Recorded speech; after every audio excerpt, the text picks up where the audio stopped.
everybody, and welcome back to Lindsey's Little Library. So we're here today because it is Thursday, which means it is Booklist Thursday. Booklist Thursday is something I do with Sarah over at Sarah's Nightstand. We come to you every Thursday with some sort of book thoughts, ideas, recommendations, something bookish related. So today's topic are books that have some sort of game or competition theme to them. So I have 5 books. I enjoyed every single one of them, and they're all a little different because I feel like when you think about books that have this specific component to it, you're going to hear a lot about like some fantasy, sci-fi, dystopian type books. So I tried to find ones that weren't necessarily primarily that genre. So the first one I want to talk about is If the Shoe Fits. This is by Julie Murphy, and this is part of a series of books that are written by a number of different authors. They are rom-com easy reads in my opinion. I've read the first one. I do have the next 2. The thing with this series of books is they're all kind of retellings of fairy tales. So this one, If the Shoe Fits, is a take on Cinderella. We follow Cindy, and she is a shoe designer that's trying to kind of make it in the fashion world. She's also a plus size character. And her stepmother is the producer of a show called Before Midnight, which is, think like Bachelorette type of a show. And her stepmother's put in a interesting predicament when one of the contestants, I think, is either asked to leave or leaves or whatever it is. And so she's down one girl and asks Cindy to fill in. It's a very last minute thing, and like they have no time. And so Cindy's like, well, okay, and I'll wear my shoes that I designed, and maybe this will be like my leg up in the world. You know, maybe I'll make a breakthrough with my fashion design choice. Not even interested in being part of the competition or the show whatsoever. But we all know how that's going to end up. And she finds herself kind of getting into it a bit. So it was a really fun story. I really loved it. I liked the plus size girl representation part of it. She also becomes, during this whole thing, she kind of becomes this icon for women, for plus size women. It was really good. It's a shorter book. It's an easy read. I totally enjoyed that one. It was wonderful. And I need to get to the rest because I've heard great things about them. Next one I want to talk about is The Wishing Game by Meg Schaefer. Again, another one I absolutely loved. This one follows Lucy. She had a not so easy childhood.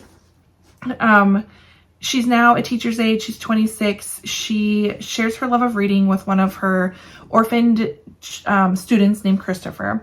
She basically would give anything to adopt Christopher, but somewhat impossible because she doesn't necessarily have the financial means, the financial stability as it is right now. So just as she's about to give up, Jack Masterson announces that he's finally written a new book in this Clock Island series that Lucy has absolutely loved her entire childhood. And he's holding a contest at his home on the real Clock Island. And Lucy's one of the 4 lucky contestants chosen to compete to win one of these signed copies, which again would be worth a whole bunch of money and hopefully her be able to adopt Christopher. So she goes to the island. There's all these games and puzzles and things that have to be completed. And it goes from there. It is a book about books. It has this found family aspect to it. It's a really sweet read. I really enjoyed it. I loved it. I hope you pick it up as well. On that same vein of like traveling and having to partake in some sort of contest, I do want to talk about The Inheritance Games by Jennifer Lynn Barnes. Again, the first book in a series. This one follows Avery, pretty down on her luck. I believe she lives in her car, just trying to basically get out of high school, get a scholarship, go to college, and get out of the situation that she's in. She randomly one day finds out, she gets this notice that she is part of the will of a billionaire named Tobias Hawthorne, and she has to go to be at this will reading. Like, how is she part of this inheritance? And she finds out that she has a chance to win his inheritance. All she has to do is live in his mansion for a year with his, I think there's 4 grandsons that live there as well, and all these riddles and games and all this stuff that's taking place. And if she can live there for a year, she has this chance of getting this inheritance. So of course she takes part in it, she goes for it, and it has turned into a series of books. Again, only read the first one, but I heard they're fantastic. The next one I want to talk about is, because it has the word game in the title, we have The Family Game by Catherine Steadman. This one is more thrillery mystery to it. It takes place between Thanksgiving and Christmas of one year, and we follow Harriet. She's a novelist and newly engaged to Edward, and he's the heir of a powerful family. And so she finds herself going home to meet his family for the first time. This family has a time-honored tradition. It is a lethal game of survival. One woman, Harriet, is about to find out if she has what it takes to join her husband's family. There are rules. You have to listen carefully, do your research, trust no one, and run for your life. Yeah. And we go from there. It is quite the game. It was fantastic. Again, really liked it. Got me interested in Catherine Steadman, which I've now read 2 or 3 of her books and enjoyed every single one of them. Yeah. So highly recommend that as well if you're looking for more of a thrillery vibe. Also, if you're looking for a thrillery, horror-y, scary vibe, I would recommend Hide by Kirsten White.